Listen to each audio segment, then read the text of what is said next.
Our News is brought to you by Alive. Coming up tonight in Our News, tighter restrictions for Bimini.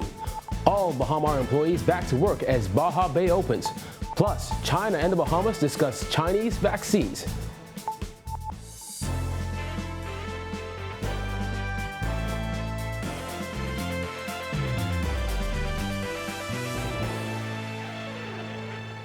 Welcome to Our News and thank you for joining us. I'm Kyle Joaquin. Topping news tonight, Bimini is under a 7 p.m. curfew and social gatherings are prohibited after a spike in COVID-19 cases on that island. The tighter restrictions come as the island prepares to welcome Crystal cruises over the weekend. Jared Higgs has more. After 18 reported cases of COVID-19 on Bimini in the last 3 days, officials have tightened restrictions on that island. Among the changes to the restrictions beyond the 7 p.m. curfew and ban on social gatherings, our funeral services are now to be held graveside only and are limited to 10 people. Weddings can be held indoors, but they're now limited to 10 people. But wedding receptions are prohibited.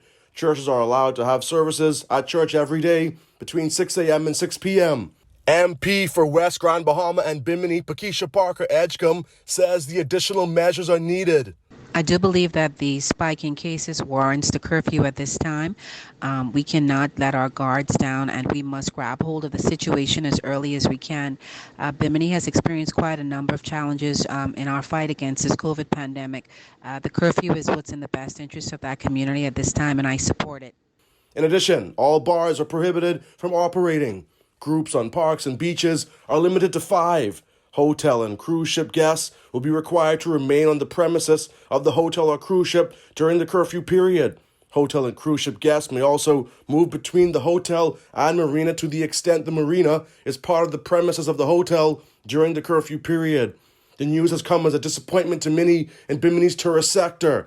We got on the phone with Pastor Oral Ellis, who owns 2 tourist businesses in Bimini. The 63-year-old says many visitors are disappointed. Knowing that this is the 4th of July weekend and people are coming and who already made arrangements prior to would be, as you just said, would be a surprise when they would get here. Officials noted in a press release on June 27th that the 11 cases reported were indicative of clustering at a local resort.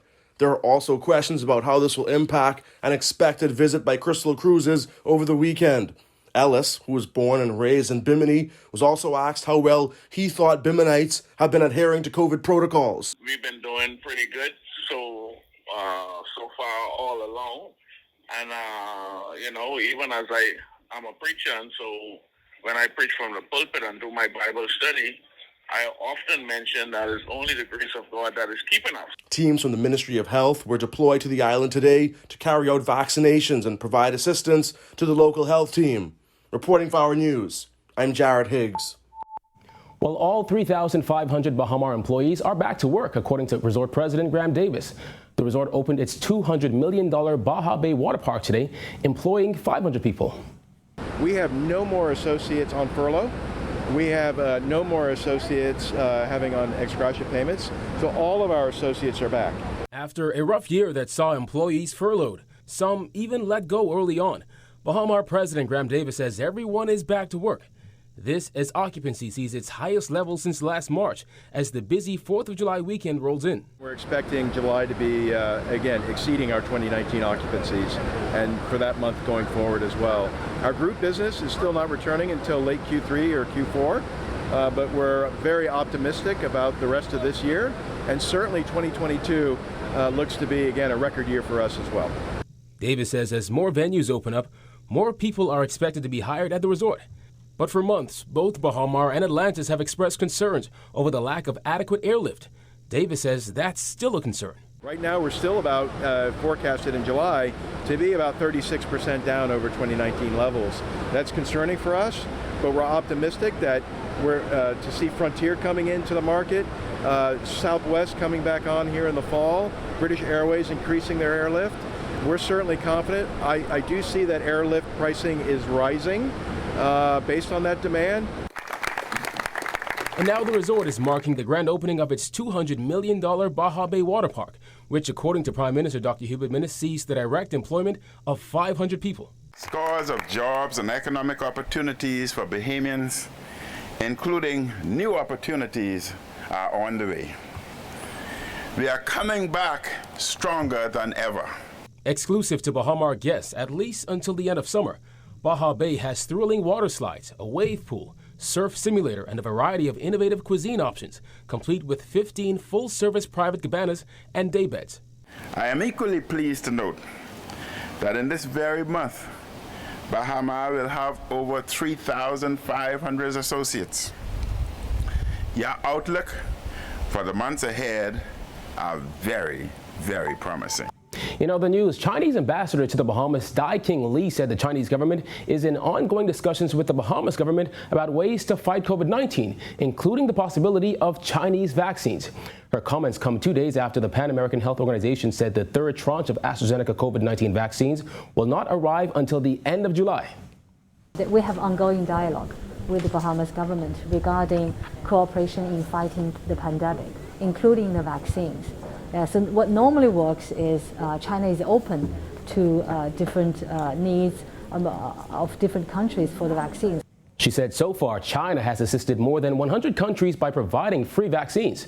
When asked about the efficacy rate of those vaccines, the Chinese ambassador said the general public shouldn't be so concerned about that. However, she insisted that so far there haven't been any reports of bad reactions to the Chinese vaccines. Overall, Chinese vaccines have proven effective in different countries, more than 100 countries, and for different age groups.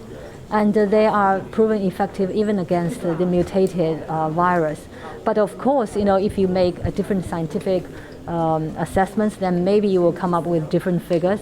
I think for the general public, we don't need to mind so much about these efficacy rates, as long as these vaccines are approved by the WHO and by the governments of different countries. I think the best vaccine is the vaccine you can get in your arm. The Environment Minister revealing the government won't even reconsider BPC's oil license renewal if the company doesn't pay outstanding fees, which have accumulated to more than $1.9 million as of 2020. Here's Berthany McDermott. The Min's administration is inclined to reject Bahamas Petroleum Company's application to extend its licenses to drill for oil in the Bahamas until all outstanding fees are paid, according to Environment Minister Romuald Ferreira. In fact, Ferreira said that's the only way the application will even be considered. As long as they comply with the outstanding fees and all the necessary laws and regulations of the Commonwealth of the Bahamas, then we will consider it. But no application can be properly before the government of the Commonwealth of Bahamas unless all outstanding fees have been dealt with and all outstanding legal issues have been complied with. Ferreira told the Nassau Guardian that BPC, now named Challenger Energy Group, failed to pay rental fees since 2017, adding that the fees have accumulated to more than $1.9 million as of last year. Additionally, he said BPC hasn't paid the additional $1 million fee owed for this year. Bahamas National Trust Executive Director Eric Carey said he doesn't think any consideration should be given for the extension. Well, it's quite a challenge for me to even begin to understand how they feel the country of the Bahamas should consider giving them another opportunity to hold on to these leases if they haven't met the basic tenet of the arrangement. But Ferreira's comments isn't moving environmentalist Joe Darville, who called the entire ordeal between government and BPC baffling. He feels the licenses should be automatically cancelled, even if that means government has to pay BPC. I can only take what the environment minister is saying right now with tongue in cheek, that somehow they are still trying their best to get out of this commitment to BPC with respect to drilling for oil in our territorial waters. Back in February, BPC Chief Executive Officer Simon Potter said the two were in the reconciliation process on license fee payments. BPC's license expired at the end of June, and the application for extension needed to be submitted 3 months before the expiration. Reporting for Our News, I'm Berthany McDermott. Meteorologists are keeping a close eye on Elsa. Greg Thompson joins me now with the latest. Thanks, Kyle, and welcome everybody for your first look at weather. We are going to be talking the tropics right now because we're tracking newly formed tropical storm Elsa that formed earlier today, moving towards the west-northwest at a rather quick speed, 28 miles per hour. 45-mile-per-hour winds with the system. It's expected to gradually strengthen a little bit before it gets near the Windward Islands. We expect that to be by Friday into Saturday, should be into the Caribbean Sea. And of course, the Southeast Bahamas, we're asking you guys to continue to monitor the progress of the system. Satellite track, actually the hurricane track, showing the system as it progresses towards the west-northwest. High pressure to the north will continue to keep this in that general direction, but by the end of the week and into early next week, that high will back off towards the east. That will allow Elsa to turn more towards the north and west. That's your first look at weather. Your extended forecast is still to come. Still to come, a new Deputy Commissioner of Police sworn in, plus the top financial crimes for 2021. Stay tuned. Welcome to our news and thanks for joining us. Topping news tonight. COVID-19 remains a serious threat. Coronavirus COVID-19 has disrupted our economy, tourism industry, educational system, and put our healthcare facilities and professionals on high alert. Are you prepared? Do you have all the facts? Stay tuned to this network for the very latest news and information on this global pandemic.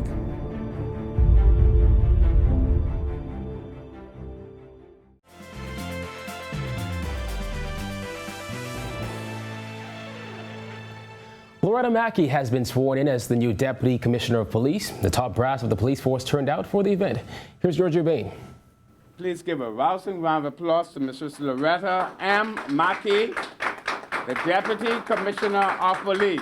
The wife and mother of three is about to complete her doctorate degree and says it's all about striking the right balance to achieve your goals. She is hopeful that her new appointment will encourage others. It's an honor to be sworn in as the second Deputy Commissioner of Police for the Royal Bahamas Police Force, and today this is an opportunity for others, females who are out there watching. Mackey's 38-year career on the Royal Bahamas Police Force has taken her through several appointments and ranks. Commissioner of Police Paul Rule calling Mackey's appointment as the second Deputy Commissioner historic. He encouraged other agencies to take a page out of their book. I think it's very important because the females receive the same respect from the counterparts, and there's no issue with leadership. And I believe that women officers are able to perform just as good as men officers, and I've seen that taking place over and over again. Mackey hopes to use her new position to unify female officers. With the Commissioner's blessing, I want to foster more unity among the female officers, and not only that, but to give them the opportunity to get more training, more exposure, more experience, and I believe that would really assist them in their career. Even if they move on, that it would help them. Reporting for our News, I'm Georgia Bain. The COVID-19 pandemic has placed more people in tough financial spots, according to head of the Financial Crimes Investigations Branch, Chief Superintendent Matthew Edgecombe. He says with more people in need of quick cash, police are seeing an uptick in scams. Jasmine Brown reports. The crooked people, yes, they are. They ain't because of the pandemic. That's Financial Crimes Investigations Branch Chief Superintendent Matthew Edgecombe describing the fraudsters behind some of the foulest 5 scams for the first 6 months of the year. They include romance scams, fake marriages, car scams, fake checks, and employee theft. Edgecombe says with more people out of work and desperately in need of funds, they are more susceptible to being defrauded or becoming fraudsters. Topping off the list of scams is the infamous romance scam. It's happening more frequently now. Edgecombe says the same can be said for car scams where people pay fake importers to bring in vehicles but never get the car. When it comes to fake checks, he says fraudsters are now using fake company checks to scam local businesses out of thousands of dollars. Meantime, fake marriages have tapered off but remain a major concern. People send JPs before the court who perform such marriages, and we sensitize the public, like I do now, about it. But we have cases coming in. Sometimes people go to the Registrar General office, say they have their baby registered, and they find out, they say, when the Registrar General do their research, they say, you already married to somebody else, and that's a shocker right there. They say, me? I never was married. So that's why some people find out, because people use your identity to get married. Now, Chief Superintendent Edgecombe says investigators here at the unit are ready to handle cases, and he is calling on residents to not be ashamed about getting scammed and come forward with their claims. Reporting for our News, I'm Jasmine Brown. Thanks, Jasmine. Well, 1/3 of Bahamar's 3,500 staff members have gotten both doses of the AstraZeneca vaccine, according to Resort President Graham Davis. Right now, we're close to 1,000 associates. fully vaccinated, 2 doses and 2 weeks. They don't have to test to come to work anymore. They don't have to any more temperature checks. And we have well over 1,700 that have taken their first dose. So we're certainly optimistic. It's certainly exceeding the country's percentage of vaccination based on our population of associates. And we're certainly pushing. Davis said vaccinations at Bahamas Convention Center have stopped for now because of the lack of access to vaccines. During the opening of Baja Bay, Prime Minister Dr. Hubert Minnis stressed the importance of hospitality workers getting vaccinated, as he says it gives potential visitors confidence in coming to the Bahamas. There is really something each of us can do to help this economic revival to gather pace. And I'm looking straight at those young people. We must continue to get vaccinated. The vaccines are the way to end this terrible pandemic. Up next, straw vendors seeking answers. Plus, our Davis Cup team beats Cuba. The details when Our News returns. Welcome to our news and thanks for joining us. Topping news tonight. COVID-19 remains a serious threat. Coronavirus COVID-19 has disrupted our economy, tourism industry, educational system, and put our healthcare facilities and professionals on high alert. Are you prepared? Do you have all the facts? Stay tuned to this network for the very latest news and information on this global pandemic.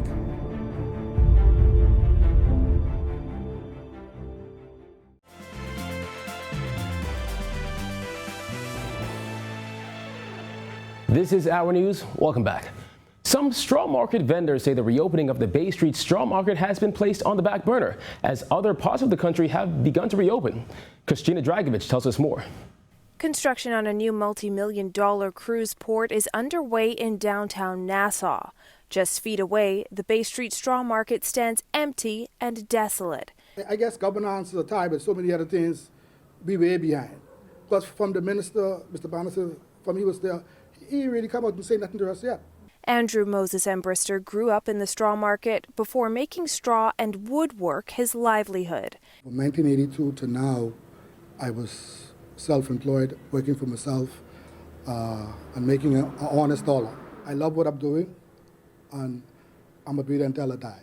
That was cut short 16 months ago when the market, like other businesses, was forced to close due to COVID-19 restrictions, leaving about 400 vendors out of work. They need to say something to us. You know, for 16 months, come on, man, talk to us. Tell us what's happening. Tell us if we're about to open a half hour, the completion of the market is ready for when the ships come in. We can't tell you exactly when the ship comes in.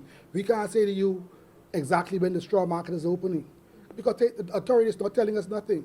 With unemployment support from the National Insurance Board, Embrister says there's only so much $100 can do.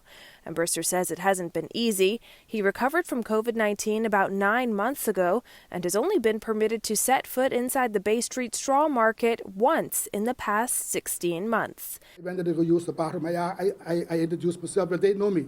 I was in the market all of my life. And I said, could I use the bathroom? They tell me I can't use the bathroom. The bathroom door wide open. Another vendor who didn't want to appear on camera tells Our News things have been really hard over the past few months, and vendors feel they have been treated unfairly. Deputy Prime Minister and Minister of Public Works Desmond Bannister recently told the Nassau Guardian that government anticipates making an announcement soon regarding the straw market. Embrister says he's now hoping, waiting, and praying the market will reopen soon. Reporting for Our News, I'm Christina Dragovich. All right, Christina. Well, a Bahamian is in the NBA Finals as the Suns close out the Clippers. Marcellus Hall has that and more tonight in sports. All right, thanks a lot. Welcome to our sports, everybody. I'm Marcellus Hall. It's been a while since we've had a Bahamian in the NBA Finals, and every time it's been done in the past, it's been as a member of the Los Angeles Lakers. Well, we know one thing. We'll have a Bahamian, and they won't be on the Lakers this time around. That's because DeAndre Ayton and the Phoenix Suns have booked their ticket. We'll tell you how. DeAndre Ayton and the Phoenix Suns looking to book their place in the NBA Finals. Standing in their way, the Los Angeles Clippers. Suns up 3-2 in the best of 7, looking to close it out in hostile territory with the game being played in Los Angeles. And they would do just that. Phoenix riding a 41-point night from point guard Chris Paul. He had 31 of those in the second half. They get the victory 130-103, winning the best-of-7 series, 4-2. DeAndre with another solid night across the board, 16 points, 17 rebounds, and 2 blocks. For the Suns, it will be their first trip to the NBA Finals in 28 years. They'll face the winner of the Bucks and Hawks series, which continues tonight. On to some tennis news, where our men's Davis Cup squad are off to a good start. Team picking up a 2-1 win over Cuba, with Justin Roberts winning his match 6-4, 6-4.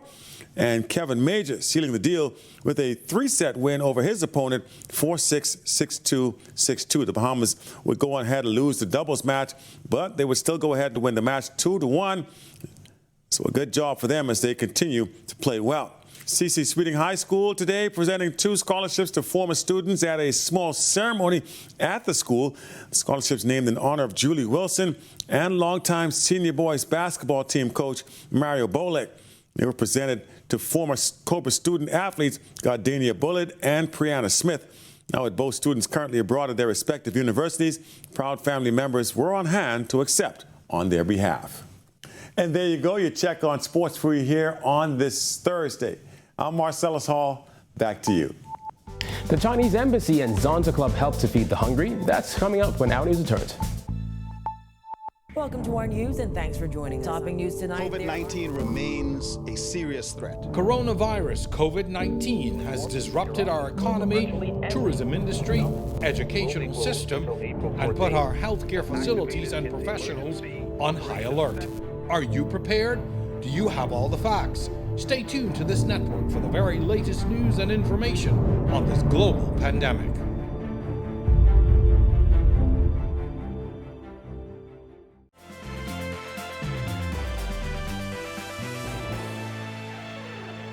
Welcome back to Our News. Could wet weather rain on 4th of July festivities? Greg has the extended weather forecast. Thanks again, Kyle, and welcome everybody for your second look at weather. We are going to continue to monitor the tropics as well as our region, as we have the upper level trough in the Gulf of Mexico and another one to the east of the island, generating some showers and thunderstorms across the Bahamas. That pattern will remain with us for the next day or so before things start to clear up a little bit. But we are tracking the tropics. We have a tropical wave south of Puerto Rico continuing to move towards the west. We are watching Elsa that formed earlier today. That system will continue to move towards the west as well, asking residents in the southeast Bahamas to continue to monitor the progress of this system. And then we have 2 stronger tropical waves moving off the African coast. Those systems will continue to move towards the west. Your boating forecast for the northwest, central, and southeast Bahamas tonight through tomorrow. Your winds will be out of the east to southeast at around 15 to 20 knots. Seas running 4 to 6 feet over the ocean. Caution flag posted for you guys. Low tide would be 8:32 tonight. Here's a look now at your national forecast.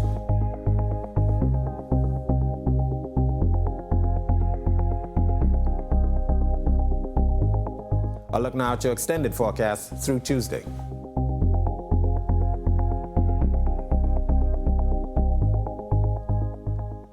Elsa could be in our neighborhood by the end of the week and into early next week. We'll keep you posted. Back to you, Kyle. The Chinese Embassy and the Zonta Club making generous donations to the Bahamas Feeding Network today.